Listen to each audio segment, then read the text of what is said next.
to a special edition of Education Matters. Here with me is Kimberly Harrington. She's the Chief Academic Officer and Assistant Commissioner for New Jersey Department of Education. Today, continuing our conversation on standards, we will be talking about some of the recommendations in that review of the standards. Kimberly, when we first started this process, I know a lot of this public discourse I heard was that the standards might be a little bit too high. We're demanding too much from our kids.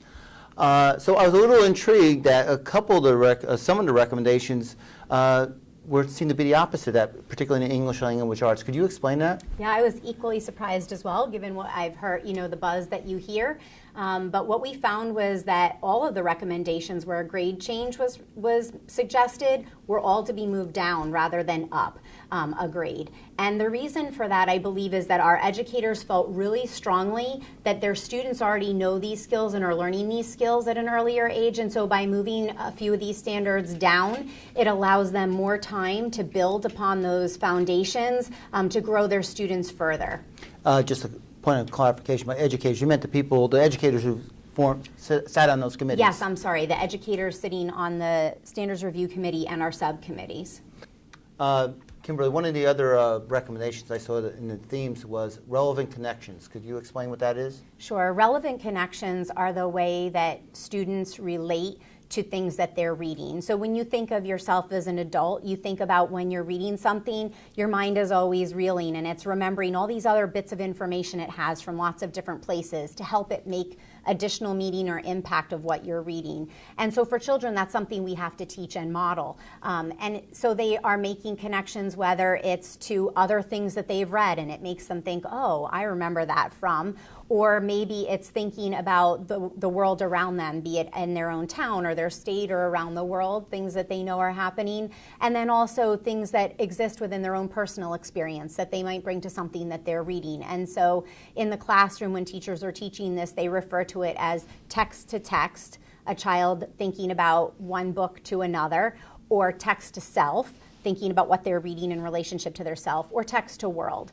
And so making relevant connections allows them to pull from historical information, from cultural information, and to make those really rich and meaningful connections that help bring better understanding. And one of the other skills was self-reflection, which I think is an important skill, but explain what that is. Sure.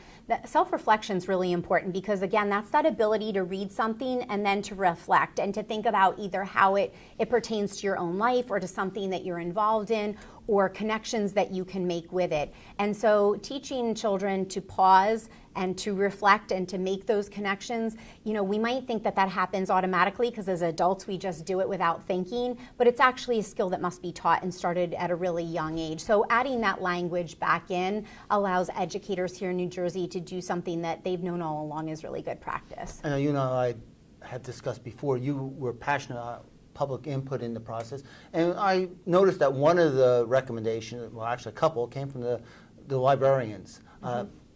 Believe it or not, on research. But could you explain what that was? Sure. The New Jersey Association of School Librarians actually submitted both written testimony. They came to the public hearings and participated in the survey, giving input on several of the different standards in the English language arts standards. And one of them being the research standard, recommending that we make sure that we're teaching children how to look at inquiry-based, how to ask the right questions as they begin to do research across the grade levels. And so that was what was really critical about having not only a large number of ways for the public to give input and for those to be open to everyone, but also that they came at the beginning of the process so that they could really inform the work, because as in the standard that you called out, you can see that those comments were really taken into consideration and account, and actually their recommendation did bring about a revision to the standards. And finally, in the math, it was more of a tinkering. It seemed like the educators on the committee were fairly satisfied with our math standards, but they did tinker a little bit with that. So our mathematics educators really felt strongly that we have a really terrific set of mathematics standards right now that go grade by grade rather than grade bands, and that are narrow enough that they can take a really deep dive to get children those foundations they need to build upon. And they were very protective of those standards, feeling that, and the research showed that these are really the right things and skill sets to have students be learning. So with their recommendations were mostly around clarity, ways that those standards could be made more clear for teaching and for students to understand and to grasp the skill set, and also to maybe bring some changes to the examples so that they could so that students could understand the learning through those examples in a way that was clear for them. And then there was one recommendation in the high school level for mathematics where the committee felt that a formula might have an error in it, and it was researched by some of our higher ed researchers, and they validated that, so that change was made as well. We just did this briefly in a few minutes, all the recommendations. If someone wants to get more information on the recommendations, where do they go? Oh, absolutely. They can see all the recommendations that were made by going to the department's website, and if they click on the Standards Review tab that's right on the homepage, it will take them. They can find everything related to the process is there to look at, as well as those recommendations. There's a chart for English Language Arts and a chart for mathematics. It shows in the first column in all black the original standard, and in the second column the recommendations for revision are black with red where the recommendations are made. Okay, I'd like to thank Kimberly Harrington for joining us on the Education Matters and talking about the recommendations of the Standards Review Committee. Thank you, Ray.